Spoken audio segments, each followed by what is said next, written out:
कि आपने हेलो आपने 2 बजे का 1 मिनट सुनिए, आपने 2 बजे का लंच रखा हुआ है और 10 मिनट बाकी हैं। क्या आप 2 बजे ये सभा खत्म कर देंगे? We will close. We will try to close, and our people, and I'm asking they will start food because in parts we will have, and now I will request it because time is very short. Yeah, and 2 minutes now. You have rightly pointed out. So, Mr. Arun Kumar Tripathi, who is the chairman of Bar Council of Uttar Pradesh, only not more than 3 minutes exactly.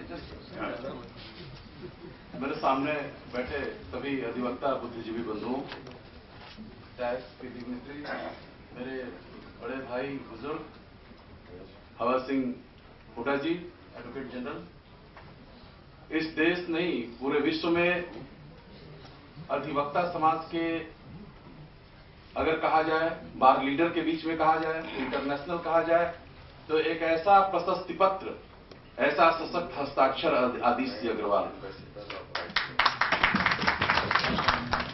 Election commissioner महोदय, समस्याओं का अंबार दिखाने से समाधान नहीं होता। किसी बनी हुई बिल्डिंग की दीवार पे लगी गंदगी को दिखा के केवल दोष गिनाने से समस्या नहीं हल होगा। उस दीवार को मजबूत, दीवार की नींव को बनाने वाले को भी मजबूती को देखना होगा, क्योंकि सिस्टम को चलाना एक अलग बात है और केवल दोष और समस्या गिनाना अलग बात है। निश्चित रूप से मैं धन्यवाद दूंगा टीएन सेशन के पहले इलेक्शन कमीशन क्या था और टीएन सेशन के बाद से आज इलेक्शन कमीशन क्या है। निश्चित रूप से भारतीय प्रजातंत्र को अगर किसी तंत्र ने, कमीशन ने मजबूत किया है तो इलेक्शन कमीशन है। इलेक्शन कमीशन अपने दिए हुए दायरे के भीतर जितना कार्य कर रहा है और जितने कम उनको पावर दिया गया है और जिस पावर के भीतर, स्टैट्यूटरी पावर और लिमिट के भीतर वो कार्य कर रहे हैं, ये बहुत बड़ी बधाई है, बहुत बड़ी बात है। और ऐसे पॉलिटिशियंस के ऊपर उंगली उठाया जिसमें, माफ करिएगा, जब न्यायपालिका ने पॉलिटिशियंस के खिलाफ निर्णय देना प्रारंभ किया तो भारतीय न्यायपालिका को जुडिशियल एक्टिविज्म कह के, न्यायिक आतंकवाद कह के न्यायपालिका को भी रोकने का कार्य किया गया। और ये जो जजेज अकाउंटेबिलिटी एक्ट लाकर यह कहा गया कि हम, आप अपना संपत्ति बताइए, मतलब हम चोरी करते हैं, हमें चोरी करने दो, तुम आवाज उठाओगे, निर्णय दोगे तो हम तुम्हारा भी पर्दाफाश कर देंगे। उच्चतम न्यायालय के न्यायाधीशों का मैं सम्मान करता हूं, शीश नमन करता हूं कि उन्होंने अपना संपत्ति की घोषणा सार्वजनिक कर दिया। मैं उच्च न्यायालय और अवर न्यायालय के भी न्यायाधीशों से मांग करता हूं कि उच्चतम न्यायालय के न्यायाधीशों के किए गए कृत्य का अनुगमन करें ताकि इन राजनीतिज्ञों का मनोबल गिरे और मजबूत हो। इलेक्शन कमीशन में बैठे उन लोगों को सबसे पहले अमेंडमेंट जो जरूरी है, जो इन बुद्धिजीवियों के बीच से जाना चाहिए कि every citizen must vote. We are for the, इस भारतीय प्रजातंत्र में जो संविधान निर्माताओं ने जिस भारतीय प्रजातंत्र का निर्माण किया, जिस संविधान निर्मात्री सभा ने जिस संविधान को दिया, वह विश्व का सर्वश्रेष्ठ संविधान है। जवाहरलाल नेहरू और इन लोगों ने मिलकर सारे संविधानों के अच्छे पॉइंट्स उसमें जोड़े, लेकिन कागज में लिखे हुए पत्र, कागज में बैठा हुआ कानून और उन्हें इंप्लीमेंट करने की जो व्यवस्था, ये जब तक वो व्यवस्था सुचारू नहीं होगी तब तक वो नहीं चलेगा। विश्व के इंग्लैंड, फ्रांस, अमेरिका, सारे डेमोक्रेटिक सिस्टम से ये कॉन्स्टिट्यूशन, इंडियन कॉन्स्टिट्यूशन लिया गया। मैं पूछता हूं, भारतीय कॉन्स्टिट्यूशन में वह कौन सा प्रोविजन है जिसके तहत नरसिम्हा राव जी के काल में सांसदों को प्रसन्न करने के लिए सांसद निधि का निर्माण कर दिया गया। पार्लियामेंट जो विधि बनाने के लिए है, पार्लियामेंट्रियंस जो कानून बनाने के लिए विधि निर्माता है, वो किस प्राविधान के तहत निधि का निर्माण करने लग गए और विधि के स्थान पर निधि बना दिया गया। ये निधि बनाने का कार्य किस प्राविधान के तहत किया गया? सबसे पहले अगर इस देश की जो सबसे मजबूत इकाई है सीबीआई, मैं ये भी प्रश्न करना चाहता हूं आज आप लोगों के बीच से, यह सीबीआई केवल विपक्ष में जाने वाले नेताओं की ही जांच करती है। लालू यादव जिस दिन हटते हैं रेल मंत्रालय से, उसके बाद उनकी जांच शुरू हो जाती है। सत्ता में जुड़े लोगों की जांच नहीं होती, अगर होती है तो पार्लियामेंट के द्वारा सांसद निधि और विधायक निधि की जितनी खोरी हुई है, इनकी पहले जांच कर लिया जाए कि देश की सांसद निधि और विधायक निधि की जो खोरी हुई है उसमें कितना पैसा इस देश में गया है और कितना पैसा कहां गया है। या पार्लियामेंट के रिकॉर्ड को पहले ले लें और उसकी जांच करवा लें। नहीं होगा। इन परिस्थितियों में अगर इलेक्शन कमीशन काम कर रहा है, इन परिस्थितियों में एफिडेविट के माध्यम से अगर राजनीतिज्ञों को रोकने का काम किया है, तो इलेक्शन कमीशन बधाई का पात्र है। और हम अधिवक्ता समाज के लोग, मैं चेयरमैन बार उत्तर प्रदेश के रूप में पूरे अधिवक्ता समाज की तरफ से इलेक्शन कमीशन को बधाई देता हूं। 2 लाख वकील हैं, 2 लाख यूपी के। और मैं इलेक्शन कमीशन के पावर को बढ़ाने की मांग करता हूं। इलेक्शन कमीशन का पावर बढ़ाया जाना चाहिए, अमेंडमेंट आना चाहिए, बुद्धिजीवियों को यह मांग करना चाहिए कि इलेक्शन कमीशन को यह पावर मिले कि अगर झूठा हलफनामा दाखिल किया जाता है तो उनके ऊपर तुरंत क्रिमिनल केस कर दिया जाए और उनका सारा राइट, उनका जो है इलेक्शन लड़ने का समाप्त कर दें। ये भी पावर ये भी पावर मिले कि अगर इलेक्शन कमीशन स्वयं जांच करा ले, अगर किसी राजनेता के पास आय से अधिक इनकम है तो वह इनकम को सीज करे और उनको हमेशा के लिए चुनाव लड़ने से वंचित करे। अमेंडमेंट पार्लियामेंट से जरूरत है और पार्लियामेंट से अमेंडमेंट करने के लिए आवाज उठाने की जरूरत है, क्योंकि जब तक लोकतंत्र का यह केंद्र बिंदु, यह न्याय का प्रहरी, ये जनता जिसकी वोट से ये पार्लियामेंट में लोग जाते हैं, ये बुद्धिजीवी जो संवेदन उत्पन्न करने का काम करते हैं, जब हम अपने विचारों को व्यक्त करेंगे तो ये वैचारिक क्रांति बनेगी और ये वैचारिक क्रांति परिवर्तन लाएगी और ये परिवर्तन उन जनता तक पहुंचेगी जो जनादेश के माध्यम से पार्लियामेंटियंस को मजबूर करने का काम करेंगे और उनका उंगली पकड़ के खींचेंगे कि आप अमेंडमेंट करिए और ये पावर दीजिए कि अगर ऐसा होता है तो ये करिए। और अशिक्षा, इलिटरेसी, जहां जहां इलिटरेसी है, इलिटरेट क्लास है, उनको इलेक्शन कमीशन को पावर दिया जाए कि उसे रेखांकित करें और वहां पे उनको चुनाव देने के लिए विशेष व्यवस्था किया जाए और जिन एरियाज में क्रिमिनल बैकग्राउंड के लोगों का बर्खास्त हो, वो चुनाव लड़ा रहे हो, या जिन लोगों के पॉलिटिकल पार्टीज का पहले शिनाख्त होनी चाहिए। पॉलिटिकल पार्टीज का ऐसे नहीं फॉर्म हो जाना चाहिए आइडियोलॉजीज के आधार पर, नेशनल आइडियोलॉजी के आधार पर। पॉलिटिकल गैंग्स नहीं, कास्टिस्ट गैंग्स नहीं, ऐसे गैंग नहीं जो कहे कि अगर हिंदी में शपथ लोगे तो हम तुमसे मारपीट करेंगे। यह देश भारतवर्ष के संप्रभु संविधान है, यहां मराठे हमारे भाई हैं, यहां बंगाली हमारा भाई है, यहां मुस्लिम हमारे भाई हैं, यहां सिख हमारे भाई हैं। मराठा और हिंदी की कभी लड़ाई नहीं होती, किसी भाषा की कभी लड़ाई नहीं होती, सारी भाषा आपस में एक है। लेकिन इन छोटे छोटे मुद्दों पे जिन पॉलिटिकल पार्टीज के लोग अपने को मजबूत करने का काम करते हैं, उनके बैकग्राउंड में इलेक्शन कमीशन को पावर दिया जाए कि उनकी पॉलिटिकल पार्टीज को रद्द करने का पावर इनको दिया जाए।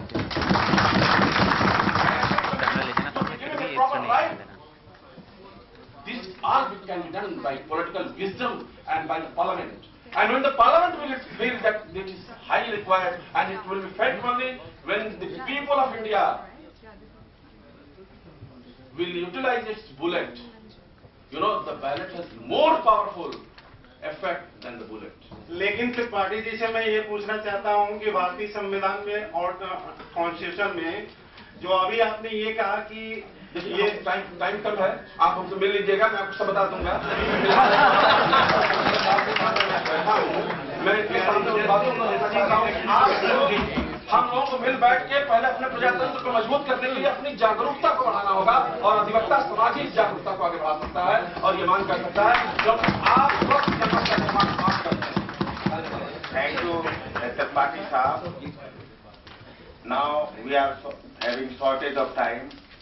I have received requests from many learned speakers like Mr. Surinder Singh, Mr. Asim Kumar Rai, Mr. Motilal Sonkar, and Mr. Shambhu Chopra. I will.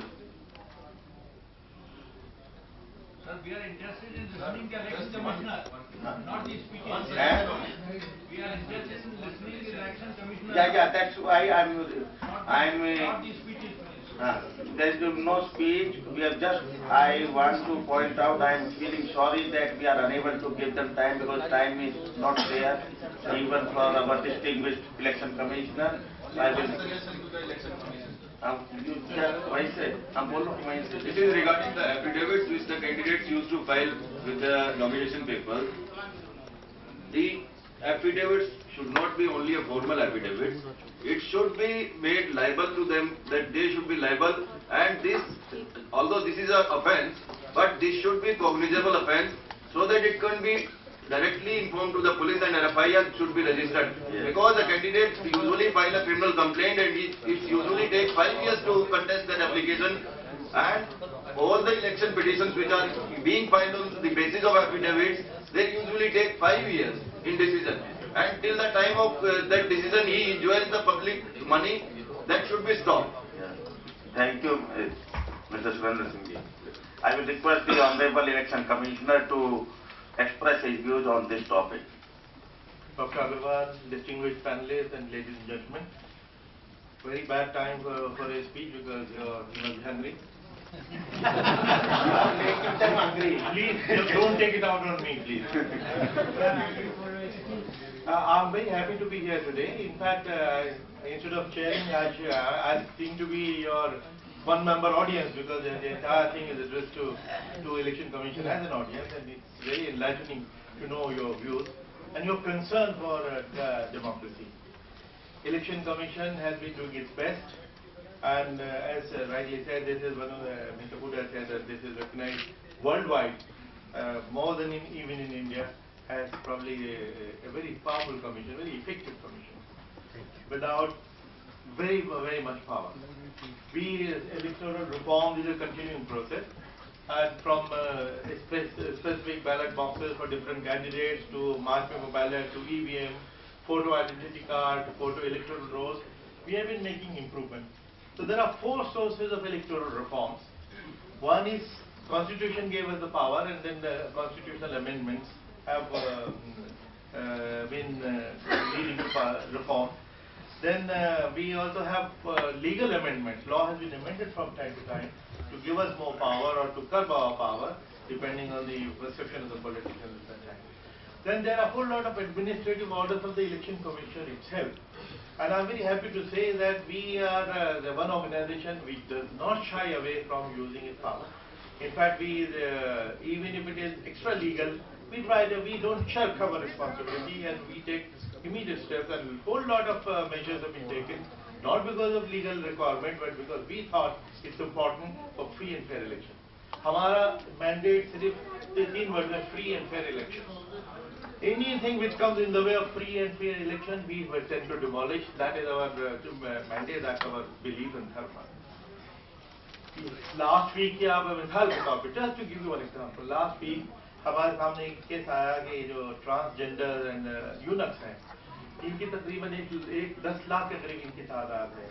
ये वोट नहीं दे पाते हैं क्योंकि इलेक्टोरल रोल पे जब एक जेंडर कॉलम निकला होता है, अगर वो मेल लिखेंगे तो हमारा अफसर कहेगा ये झूठ बोल रहा है, फीमेल लिखेंगे तो ये कह के रिजेक्ट कर देगा, ब्लैंक छोड़ेंगे तो इनकम्प्लीट फॉर्म की वजह से वो रिजेक्ट हो जाता था।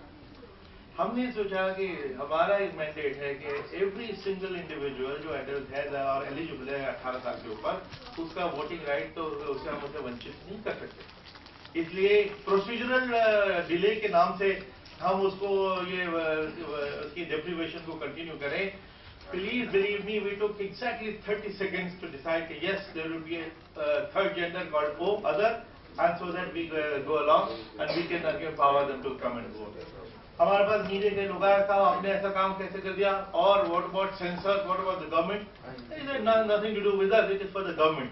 अगर वो करना चाहे हमारे से प्रेरित होके करें, नहीं करना चाहे तो न करें, हमने अपना काम कर लिया और गुड फेथ गुड कॉज से लिए किया, क्योंकि कोई भी आदमी वंचित रह गया तो वो हमारी फेलिंग है। Politician खा जाते हैं, हमको तो devour कर जाते हैं in no time, but for a ferocious watchdog of judiciary, they've been watching over us, and any attempt to pounce on us, they pounce on those people and don't allow them to trample over us, and that is our strength, as I will tell you from some of the milestone judgments. We need to we have been sending a reform proposal. In fact, everything which all of you gentlemen